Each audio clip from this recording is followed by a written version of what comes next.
Cet homme touchait 7 000 € par mois. Il avait dirigé des équipes commerciales pendant 32 ans. Et 90 jours après avoir posé le pied en Thaïlande, il dormait sur un banc de béton dans un parc de Jomtien, sa veste de costume pliée sous la nuque en guise d'oreiller. Ce message m'a été envoyé par un spectateur, un homme, qui n'a accepté de raconter son histoire qu'à la condition que je n'en cache aucune partie, même la plus humiliante. Il s'appelle Lucas.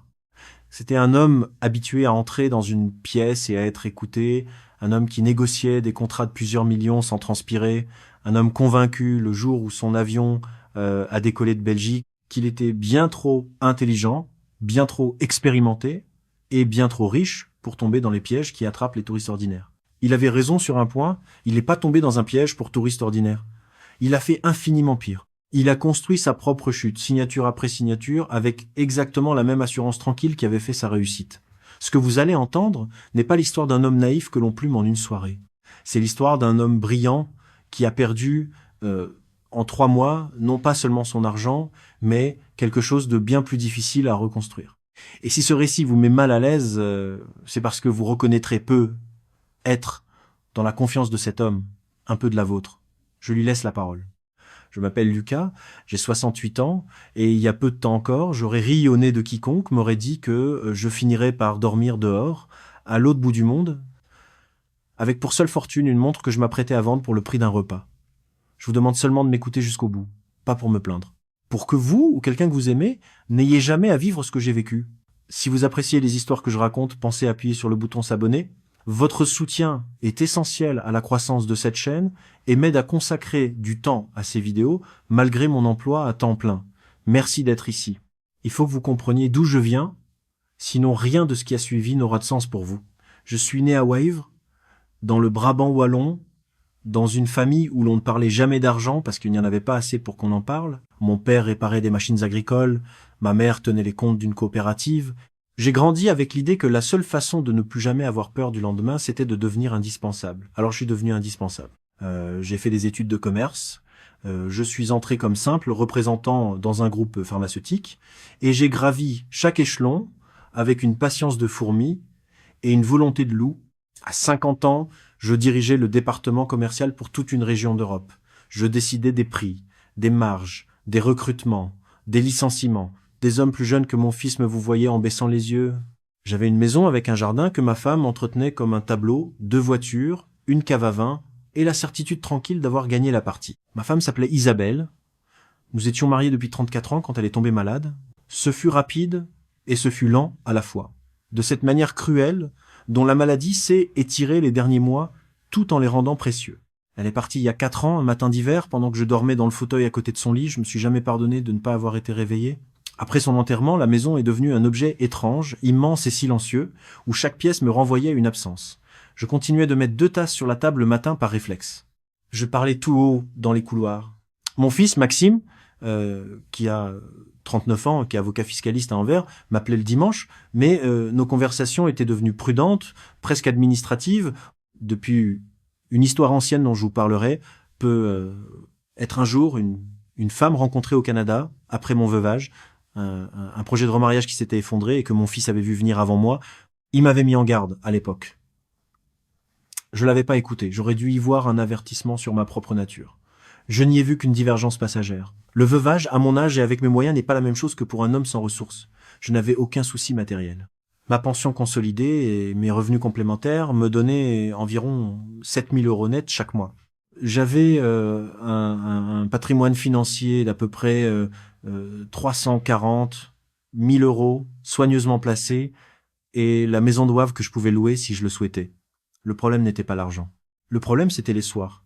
Le problème, c'était de réussir un repas pour soi seul et de n'avoir personne à qui dire que c'était bon. Le problème, c'était de sentir que j'avais encore 20 ou 25 années de vie devant moi et aucune raison de me lever le matin. Un homme qui a passé sa vie à se rendre indispensable supporte très mal de ne plus l'être pour personne. C'est dans cet état d'esprit qu'a germé l'idée de la Thaïlande. Au début, ce n'était qu'une rêverie. Un ancien collègue y avait passé ses hivers et il m'en parlait comme d'un paradis pour retraités où 7 000 € par mois faisaient de vous un roi. Le climat, la douceur des gens, le coût de la vie dérisoire et, disait-il à demi-mot avec un sourire que je trouvais vulgaire à l'époque, la possibilité de refaire sa vie avec une femme qui vous redonnerait le goût d'exister. Je trouvais cela un peu sordide. Et puis, soir après soir, dans le silence de cette maison trop grande, l'idée a cessé de me paraître sordide pour devenir séduisante, puis évidente. Je me suis renseigné, j'ai regardé des images de plages, de marchés, d'immeubles modernes face à la mer. J'ai calculé. Avec mes revenus, je pouvais vivre là, bas dans un luxe que je n'aurais même pas pu m'offrir en Belgique. Une seconde jeunesse s'ouvrait, et j'étais persuadé d'avoir l'intelligence et l'expérience nécessaires pour la vivre sans me faire avoir. C'est cela, l'erreur dont je veux vous parler.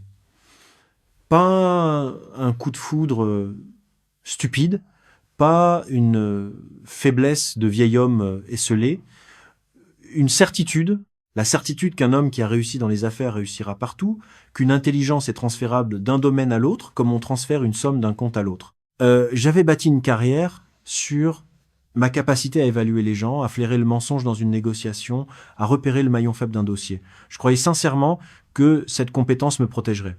Je n'avais pas compris que cette compétence avait toujours fonctionné dans un seul environnement, celui des affaires, avec des règles que je connaissais par cœur, et que j'allais entrer dans un monde dont j'ignorais absolument tout, en croyant le maîtriser. Le jour où j'ai acheté mon billet, j'ai ressenti quelque chose que je n'avais pas ressenti depuis des années. Une excitation pure, presque adolescente. J'ai fermé la maison, j'ai confié les clés et la gestion à un agent, j'ai prévenu Maxime par un message bref auquel il a répondu par une question unique. « Tu pars combien de temps ?» Je lui ai répondu que je ne savais pas, que je verrais sur place. Son silence après ce message aurait dû me dire quelque chose. Je l'ai pris pour de l'indifférence. C'était de l'inquiétude. L'avion s'est posé à Bangkok un matin écrasé de chaleur, et dès la passerelle, l'air m'a enveloppé comme une serviette chaude et humide. J'avais 2 valises de marque, un costume léger et l'allure d'un homme qui sait où il va. Je vous le dis sans fierté aujourd'hui, avec même une certaine honte. Je me sentais supérieur. Je regardais les autres voyageurs, des touristes en short et en sandales, des jeunes couples au sac à dos, et je me disais que moi, j'étais pas comme eux, que je venais ici en seigneur et non en mendiant d'exotisme. J'avais réservé une suite dans un hôtel 5 étoiles de Sukhumvit, le quartier des affaires et des ambassades, parce qu'il était hors de question pour moi de commencer cette nouvelle vie ailleurs que tout en haut. Les premiers jours furent enivrants. La ville était un chaos magnifique, une marée de bruit, de lumière et d'odeurs. Les klaxons des taxis, le sifflement des cuisines de rue, l'odeur sucrée des fruits coupés mêlés à sel, plus âcre, des canalisations, les enseignes lumineuses qui montaient à l'assaut du ciel le soir venu, les motos qui se faufilaient entre les voitures à une distance qui me coupait le souffle. Le matin, je prenais mon café sur une terrasse climatisée en regardant la ville fourmilleuse en contrebas, et je me sentais riche d'une manière nouvelle, riche de possibilités, riche de temps. Je dépensais sans compter des restaurants raffinés, des massages, des taxis pour tout, parce que tout me semblait dérisoire après les prix européens. 3000 bahts pour un dîner que j'aurais payé 5 fois plus à Bruxelles, c'était presque gênant tant cela paraissait peu.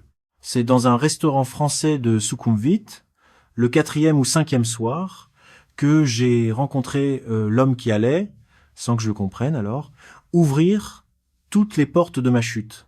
Il s'appelait Jean-François, un Français de Roubaix de 71 ans, installé à Pattaya depuis 15 ans. Ancien promoteur immobilier, il s'était reconverti, m'a-t-il expliqué, dans ce qu'il appelait, avec un sourire entendu, le conseil aux nouveaux arrivants. Il m'avait abordé en reconnaissant mon accent, et nous avions passé la soirée à parler le même langage, celui des hommes qui ont dirigé, gagné, et qui s'ennuient désormais. Il connaissait tout, les bons quartiers et les mauvais, les pièges grossiers que tendaient les rabatteurs, les habitudes des Thaïlandais, les démarches administratives. Il me parlait comme un initié parle à un futur initié, et moi qui me croyais immunisé contre toute influence, j'ai bu ses paroles, parce qu'il flattait précisément l'idée que je me faisais de moi, un homme d'envergure qui méritait d'être guidé par un autre homme d'envergure. Jean-François m'a conseillé de transférer rapidement une somme conséquente sur un compte thaïlandais.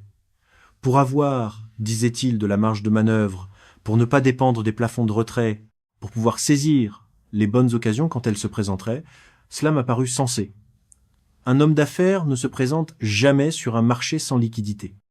J'ai ouvert un compte en quelques jours, dans une agence où l'on m'a traité avec des égards qui ont achevé de me convaincre, et j'ai ordonné un premier virement depuis la Belgique, 120 000 euros.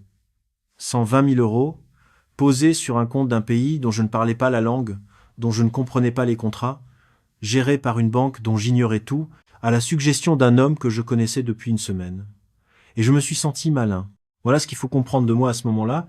J'avais l'impression d'agir en stratège alors que je venais de poser la première pierre de ma propre ruine. Je suis descendu sur la côte quelques jours plus tard, à Pattaya et Jomtien, sur les conseils de Jean-François, qui y vivait et qui m'a promis de me présenter le tout venant de la communauté francophone. La mer, les longues plages, les immeubles modernes alignés face à l'eau, les restaurants ouverts sur la rue, tout me plaisait. Je me voyais déjà installé là, propriétaire de mon petit royaume tropical. Et c'est là, au cours de la 2e semaine, lors d'un dîner organisé par Jean-François dans un restaurant gastronomique de Jomtien, que j'ai rencontré Bua.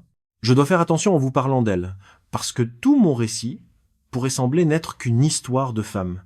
Et ce n'en est pas une, ou pas seulement. Elle s'appelait Bua, c'est ainsi qu'elle se faisait appeler. Son nom complet était Bua Fan.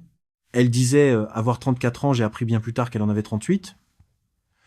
Elle venait de la province de Roye, dans l'Isaan, cette région rurale et pauvre du nord-est, aînée d'une fratrie de 5 enfants de parents agriculteurs. Mais rien dans son maintien, ce soir-là, n'évoquait la pauvreté. C'était une femme élégante, mesurée, qui parlait un anglais correct et qui, contrairement aux clichés que je redoutais, était capable de soutenir une conversation sur autre chose que le quotidien. Nous avons parlé de voyage, de cuisine, même un peu d'histoire. Elle se présentait comme la gérante d'un petit salon de beauté à Jomtien. Elle avait cette qualité rare de poser des questions et d'écouter les réponses, de me regarder comme si ce que je disais avait de l'importance. Et c'est précisément cela qui m'a eu. Pas son physique, même si elle était belle, pas une quelconque promesse. C'est qu'elle ne flattait pas mes sens, elle flattait mon intelligence. Elle me disait que j'étais pas comme les autres étrangers qu'elle croisait, qu'on voyait tout de suite que j'étais un homme cultivé, un homme qui avait dirigé, un homme avec qui l'on pouvait avoir une vraie discussion. Pour un veuf de 68 ans qui se sentait devenu invisible, qui avait passé 4 ans à n'être plus indispensable à personne, ces paroles étaient une drogue. Je me suis senti reconnu, je me suis senti vivant. Et le piège le plus efficace n'est jamais celui qui prend votre corps ou votre désir, c'est celui qui prend l'image que vous avez de vous-même et qui vous la rend embellie. Ce que je n'ai compris que bien plus tard, c'est qu'elle m'a pas demandé un seul bas pendant les 6 premières semaines. Pas un. Cette retenue, que je prenais pour de la dignité, de la délicatesse, la preuve qu'elle n'était pas comme celle dont on m'avait parlé, c'était en réalité la plus froide des stratégies. Elle investissait du temps, elle construisait un capital de confiance qu'elle comptait ensuite ponctionner d'un coup, massivement, au moment où je serais le plus incapable de lui résister. Elle savait reconnaître, je l'ai compris ensuite, un retraité d'un certain niveau, et elle savait qu'avec un homme comme moi, la précipitation aurait tout gâché. Elle avait eu d'autres avant moi. Une vie commune brève avec un retraité allemand qui s'était terminée par une rupture qu'elle avait su rendre financièrement avantageuse. Elle n'était pas une débutante. J'étais, moi, un débutant absolu qui se croyait maître du jeu. Les premiers rendez-vous furent d'une douceur que je n'avais plus connue depuis des décennies. Elle me retrouvait dans des restaurants raffinés, toujours soignés, jamais pressés. Elle ne parlait jamais d'argent, au contraire, elle insistait parfois pour régler de petites additions, ce qui me touchait et me rassurait à la fois. Je payais les grandes, elle payait les petites, et cet équilibre apparent me confortait dans l'idée que j'avais affaire à une femme honnête. Nous marchions le soir le long de la plage de Jomtien, dans l'air tiède chargé de sel, sous les guirlandes lumineuses des bars de bord de mer, et je sentais renaître en moi une chose que je croyais morte avec Isabelle. Pas le même amour, jamais le même, mais l'espoir d'un compagnonnage, l'idée qu'il me restait peut être une vie à deux à vivre. J'ai commencé à envisager sérieusement un projet de vie commune. Et c'est exactement à ce moment-là, quand le terrain fut prêt, que tout s'est accéléré. Tout a commencé par le logement. Je ne pouvais pas rester éternellement à l'hôtel, et l'idée de m'installer pour de bon me grisait. Bua connaissait, par l'intermédiaire de Jean-François, un superbe appartement de standing à Jomtien, dans une résidence récente avec piscine et vue sur la mer. Le propriétaire, m'a-t-on expliqué, proposait un loyer fortement réduit si l'on payait une année entière d'avance. Cela représentait 72 000 €. En Belgique, jamais je n'aurais versé une telle somme d'avance pour une location. Mais ici, on m'a présenté cela comme une évidence, une pratique courante, entre gens sérieux, une manière d'obtenir un excellent tarif. Et puis, me suis-je dit, c'est un investissement dans mon cadre de vie. J'ai signé, J'ai versé 72 000 € pour une année de location, sans faire vérifier le contrat par un avocat indépendant, parce que tout allait si vite et si bien que m'arrêter pour vérifier m'aurait semblé un manque de panache. Quelques jours plus tard, ce fut la voiture. Un homme de ma condition ne pouvait décemment se déplacer en taxi ou à moto comme un touriste. Le vendeur, un contact de Jean-François bien sûr, m'a montré une berline haut de gamme, d'occasion, presque neuve, à un prix qu'on m'a présenté comme exceptionnel mais qui ne durait pas, qu'un autre acheteur était déjà intéressé, qu'il fallait décider vite. La pression était amicale, souriante, mais c'était une pression. Et moi, l'homme qui avait passé sa vie à pratiquer ces techniques de vente sur les autres, je m'y suis laissé prendre comme un débutant. J'ai payé 45 000 € en liquide, pour une voiture d'occasion, parce qu'on m'avait dit que cela simplifiait les choses. Je revois ma main posant les liasses, et je revois mon sourire, le sourire satisfait de l'homme qui croit faire une bonne affaire alors qu'il se dépouille. Dans le même temps, les dépenses pour bois ont commencé, mais jamais sous la forme d'une demande.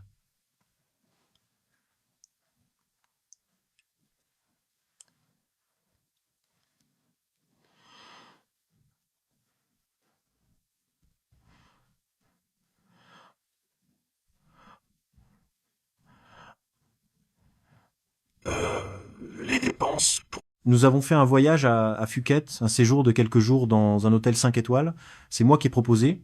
Nous avons choisi ensemble des bijoux dans une boutique et c'est moi qui ai insisté pour les lui offrir parce qu'elle avait eu un geste de recul, parce qu'elle avait dit que c'était trop, que je ne devais pas.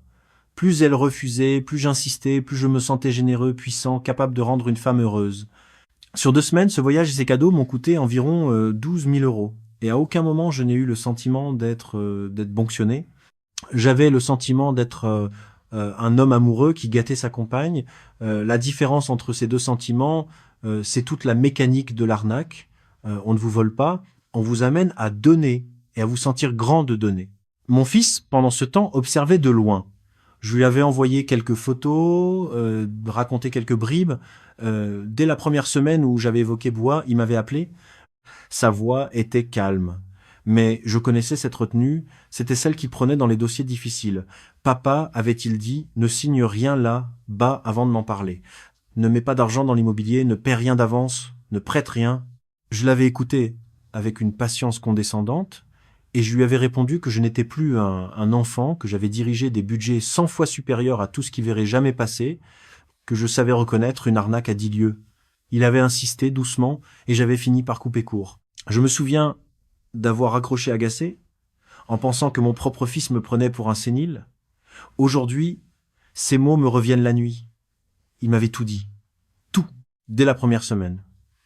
Et je n'ai rien entendu parce que j'étais persuadé que mon expérience valait mieux que sa prudence. Vint alors ce que je considère, avec le recul, comme le coup le plus dur, celui dont je ne me suis pas relevé financièrement. Jean-François, toujours lui, m'a organisé la visite d'un projet immobilier à Pratum Nakheel, sur les hauteurs de Pattaya, un endroit prestigieux, plus calme et plus chic que le front de mer animé. C'était un projet d'appartement de grand standing vendu sur plan, c'est, à dire avant même que l'immeuble ne soit construit. Le vendeur, un homme affable nommé Pirotte, m'a déroulé des chiffres séduisants. Une rentabilité locative annuelle de 9%, garantie selon lui par la demande des touristes haut de gamme, 9%. Pour un homme habitué au placement européen qui rapportait une misère, c'était un mirage doré. Je faisais déjà les calculs dans ma tête. Cet appartement me rapporterait davantage que ma maison de Wavre. Je deviendrais propriétaire dans un pays au climat idéal. Mon capital travaillerait pour moi pendant que je coulerais des jours heureux. J'ai signé un contrat de réservation sur plan pour un appartement haut de gamme et j'ai versé un premier acompte de 180 000 € sur un total prévu de 230 000. 180 000 € pour un appartement qui n'existait pas encore, dans un projet dont j'avais pas fait vérifier la solidité juridique, dans un pays où je l'ignorais, un étranger ne peut de toute façon pas posséder librement un terrain et où les règles de la copropriété sont un labyrinthe pour qui ne les connaît pas. Ce que j'ai découvert beaucoup trop tard, c'est que le projet ne disposait même pas d'un permis de construire en règle. Le terrain, les fondations, les promesses, tout reposait sur un montage que j'aurais inventé en 5 minutes si j'avais accepté de payer un avocat indépendant au lieu de faire confiance à des hommes que je trouvais sympathiques. Mais demander une vérification juridique à ce stade aurait signifié douter, et douter aurait fissuré l'image du décideur sûr de lui que je tenais à offrir. Mon orgueil m'a coûté 180 000 euros. Je voudrais m'arrêter un instant sur ce mécanisme, parce que c'est lui qui me hante le plus. À chaque étape, il y avait un moment, un seul, où une question simple aurait pu tout arrêter. Puis-je faire vérifier ce contrat par mon propre avocat ? Cette phrase, dite à n'importe lequel de ces hommes, aurait sans doute fait s'évaporer les bonnes affaires les plus douteuses. Mais cette phrase, je l'ai jamais prononcée, parce qu'elle aurait été un aveu de faiblesse, et que toute ma vie, la faiblesse avait été l'ennemi. J'avais construit ma réussite sur l'audace, sur la décision rapide, sur la confiance en mon flair. Ces qualités, dans le monde des affaires que je connaissais, m'avaient enrichi. Transposées dans un monde que je ne connaissais pas, elles m'ont ruiné. Mes forces étaient devenues mes failles, et je ne le voyais pas, parce que rien n'est plus aveugle qu'un homme qui applique une recette qui a toujours marché. Bua, pendant tout ce temps, restait merveilleuse. Elle me félicitait de mes décisions. Elle disait que j'étais un homme d'action, qu'elle n'avait jamais connu quelqu'un comme moi. Elle ne me poussait jamais ouvertement à signer, au contraire, elle jouait parfois la prudente. Ce qui me donnait l'impression rassurante d'être le moteur de tout, le seul maître à bord. C'est un raffinement de manipulation que je n'ai compris qu'après. En se montrant légèrement réticente, elle m'amenait à la convaincre, et donc à me convaincre moi-même. Chaque investissement devenait ma décision, ma volonté, presque mon cadeau à notre avenir commun. Je ne me sentais jamais manœuvré. Je me sentais aux commandes, c'est la marque des plus dangereux, ils vous donnent pas d'ordre, ils vous laissent croire que vous donnez les vôtres. Puis vint l'étape du partenariat d'affaires, et là c'est l'homme d'affaires en moi qu'on est venu chercher. Bois m'a présenté un certain Haroun, qu'elle décrivait comme un ami de longue date de sa famille, un homme respecté, propriétaire de plusieurs commerces à Jontien et à Pattaya. Kun Haroun, comme on l'appelait poliment, avait la cinquantaine, un calme posé, une poignée de main ferme, le langage assuré des gens qui brassent de l'argent. Il m'a parlé d'une occasion, un bar-restaurant à reprendre à Jontien, un établissement avec une bonne situation, une clientèle existante, qu'il fallait simplement redresser. Il cherchait un partenaire occidental sérieux, avec des capitaux et un sens de la gestion.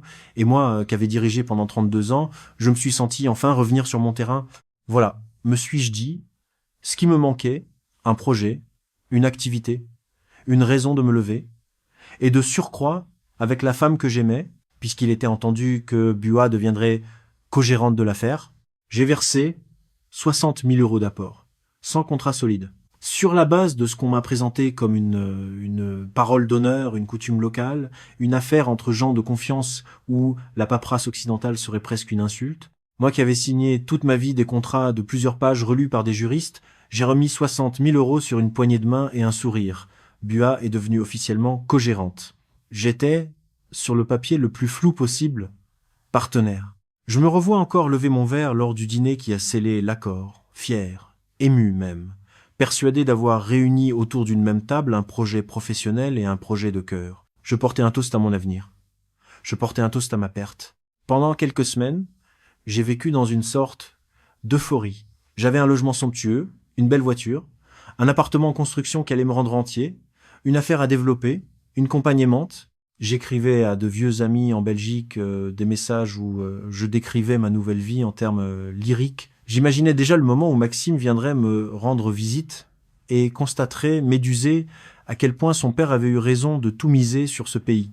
Je dépensais 7 000 euros par mois sans même y faire attention et il m'en restait, croyais-je, largement assez pour voir venir. J'étais aveugle au fait que mon capital liquide fondait à une vitesse qu'aucun revenu mensuel ne pourrait jamais compenser.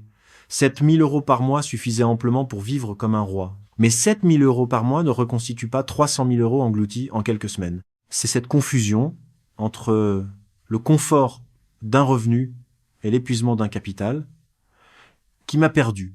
Je raisonnais sur ma rente alors que je dilapidais ma fortune. Les premiers craquements sont apparus presque simultanément, comme si le décor, jusque-là si bien tenu, commençait à se lézarder de partout en même temps.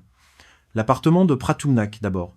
On m'a annoncé, avec 1000 précautions polies, que le projet était bloqué par un litige administratif. Un problème de permis, de zonage, des termes vagues qu'on me traduisait admis, donc les travaux étaient suspendus. Et mes 180 000 euros, m'expliquait-on, n'étaient pas récupérables à court terme. Une procédure de remboursement existait, certes, mais elle prendrait du temps. Combien de temps ? On haussait les épaules avec un sourire désolé. J'ai senti pour la première fois Un froid me traversait.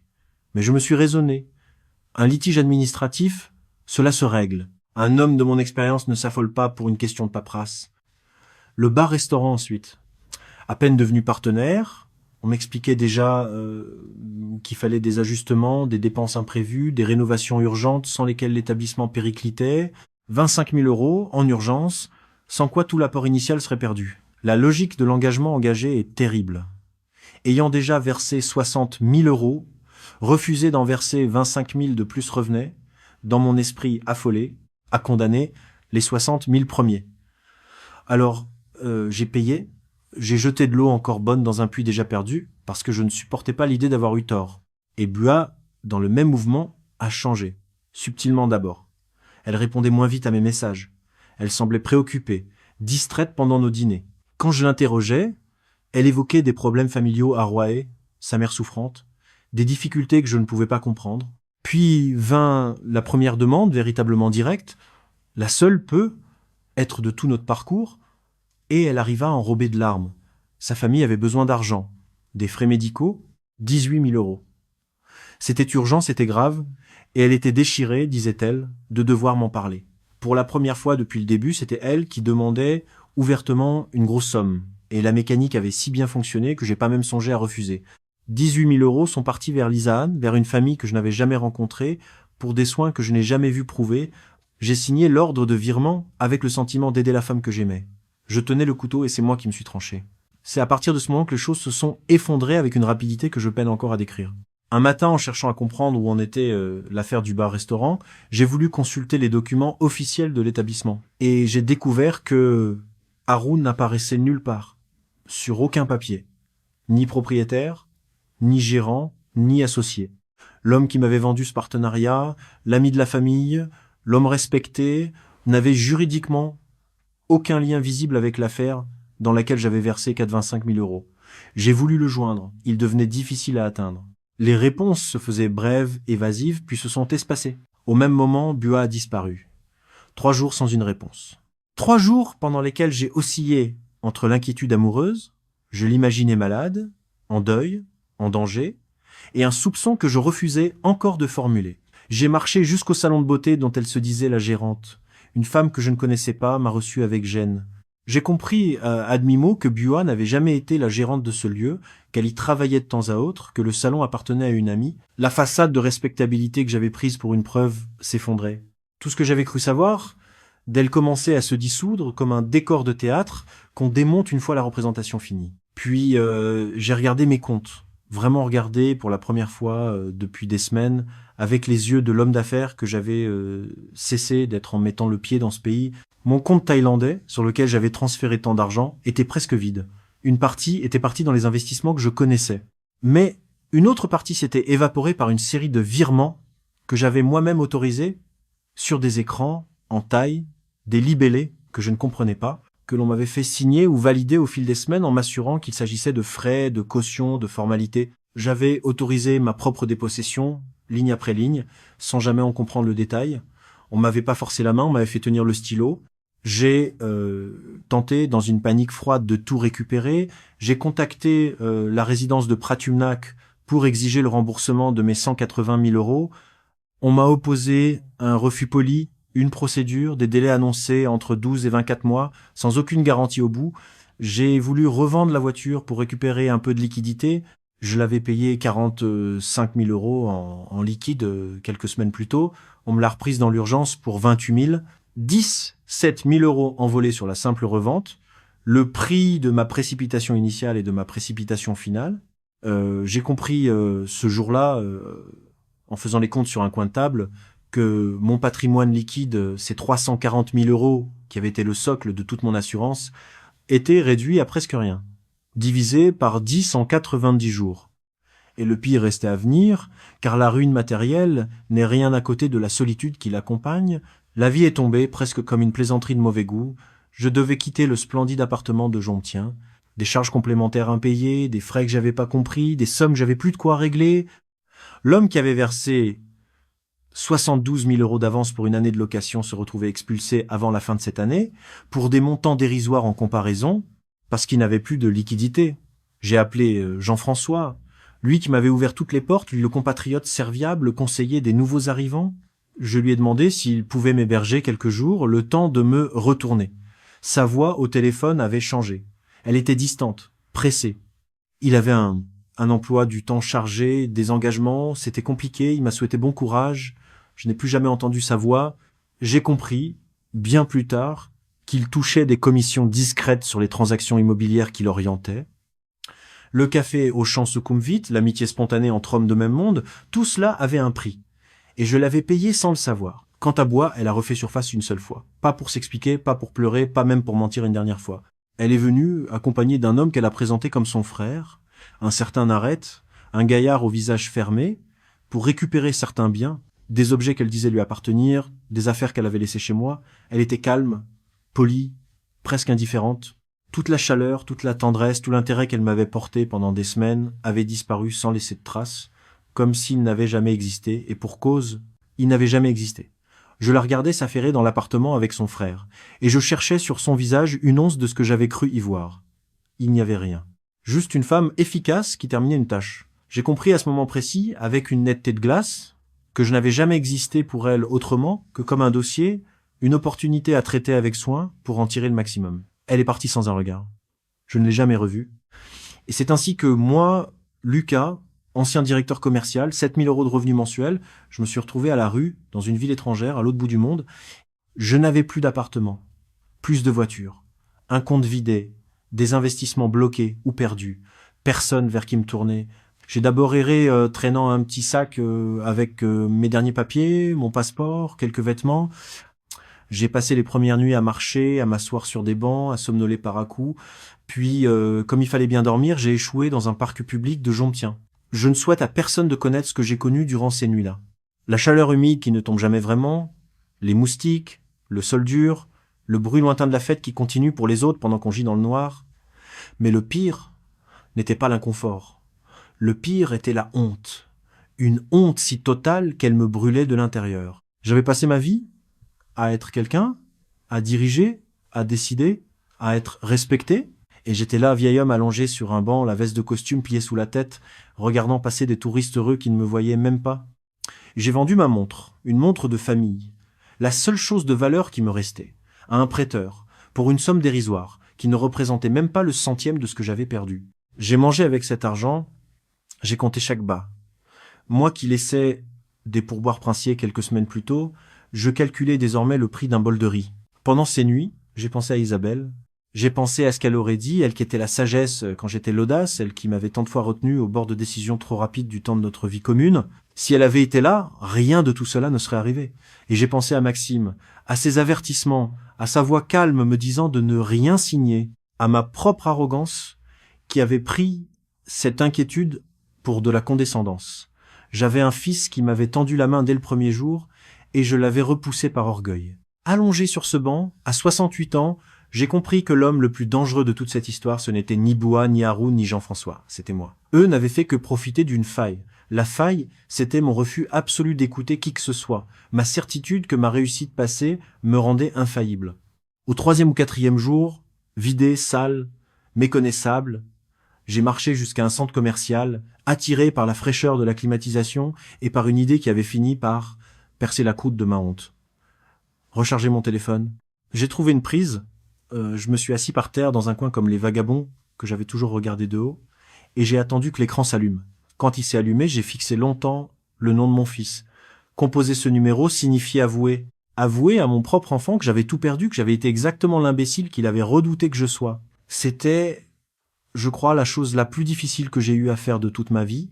Plus difficile que d'enterrer Isabelle, parce que là, au moins, j'avais rien à me reprocher. J'ai appelé. Il a décroché à la 2e sonnerie. J'ai dit, d'une voix que je ne reconnaissais pas, rauque, brisée, « Maxime, c'est papa. J'ai besoin de toi. » Il y a eu un silence. Puis, sa voix, et dans sa voix, aucun reproche, aucun « je te l'avais dit », rien que cette sobriété d'homme qui agit dans l'urgence et range ses sentiments pour plus tard. Où es-tu? Tu es en sécurité? Ne bouge pas. Je m'occupe de tout. Je me suis mis à pleurer, là, par terre, dans ce centre commercial climatisé, un vieil homme qui pleurait au téléphone. Et pour la première fois depuis 90 jours, je n'étais plus seul.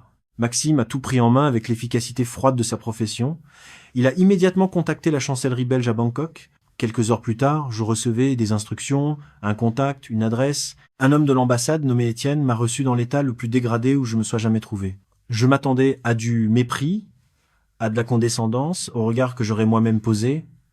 Autrefois, sur un homme aussi pitoyable, j'ai trouvé de la compassion. Une compassion simple, professionnelle, dénuée de jugement. Il avait vu d'autres cas, m'a-t-il laissé entendre avec délicatesse, beaucoup d'autres, des hommes comme moi qui étaient venus en seigneur et qu'il avait reçus en naufragé. J'étais pas une exception.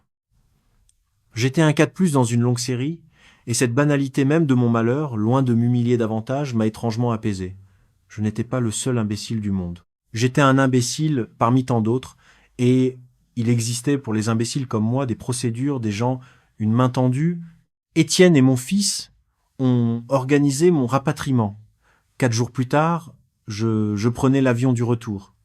Et là, un dernier détail dérisoire et pourtant cinglant est venu parachever ma leçon. Je voyageais en classe économique, pour la première fois de ma vie d'adulte.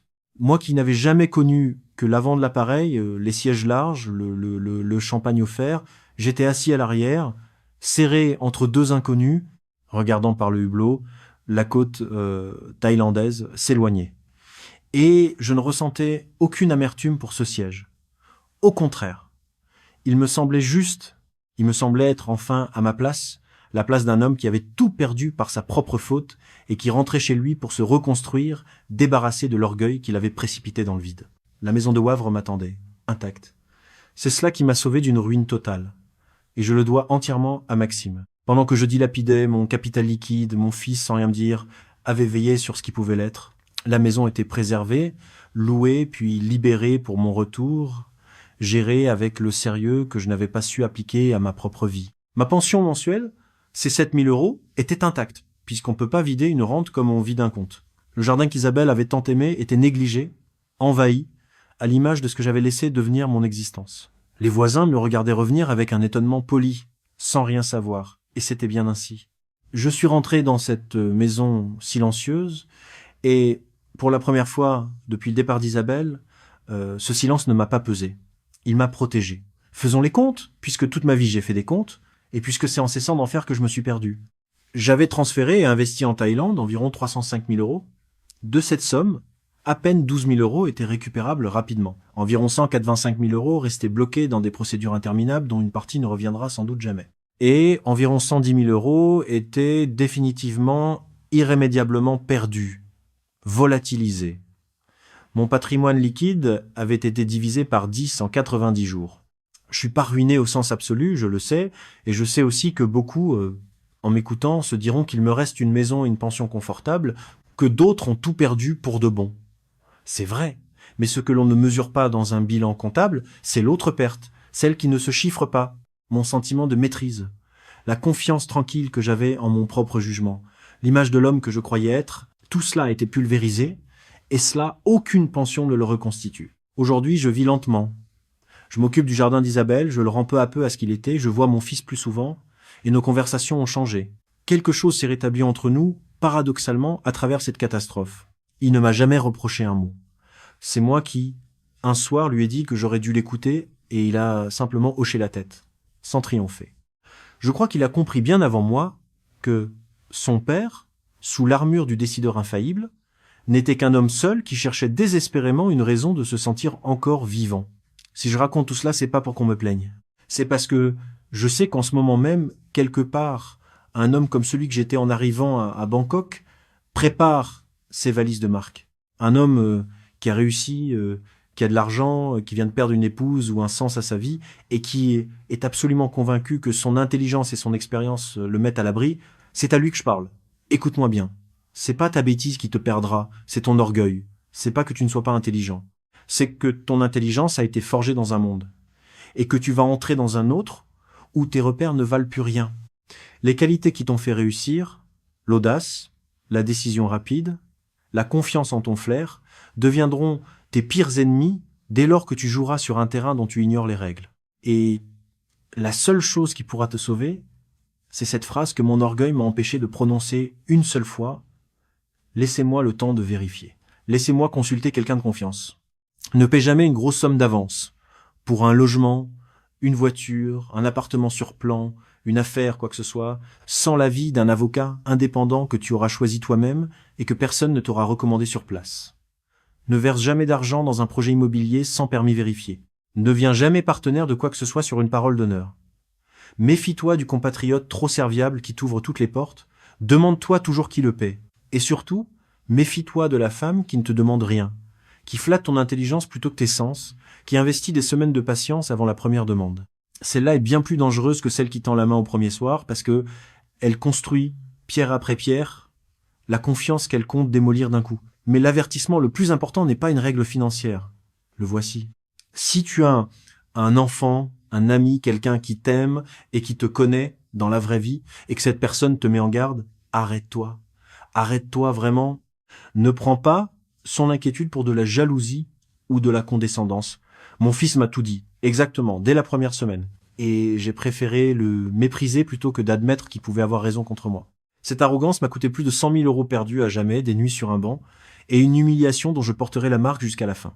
Ceux qui t'aiment voient ce que ton désir t'empêche de voir. Écoute-les.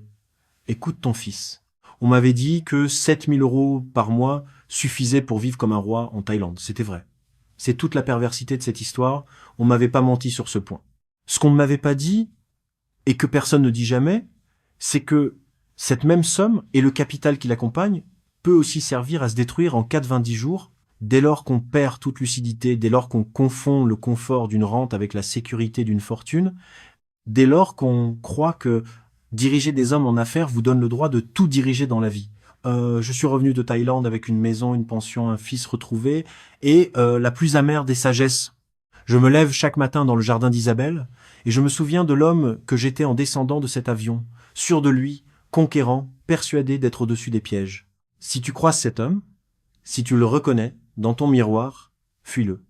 Et si cet homme c'est toi, alors je t'en supplie, écoute ton fils. Je m'appelle Lucas, j'avais 7 000 € par mois, j'ai dormi sur un banc, et si mon histoire empêche ne serait-ce qu'une seule personne de commettre les erreurs que j'ai commises, alors cette humiliation que je viens de partager avec toi n'aura pas été vaine. Si ce témoignage vous a touché, si vous pensez qu'il pourrait ouvrir les yeux d'un homme que vous connaissez, partagez-le et abonnez-vous pour suivre d'autres histoires vraies comme celle-ci. Derrière chaque chiffre, il y a un homme, et derrière chaque homme qu'on prévient à temps, il y a une vie qu'on épargne.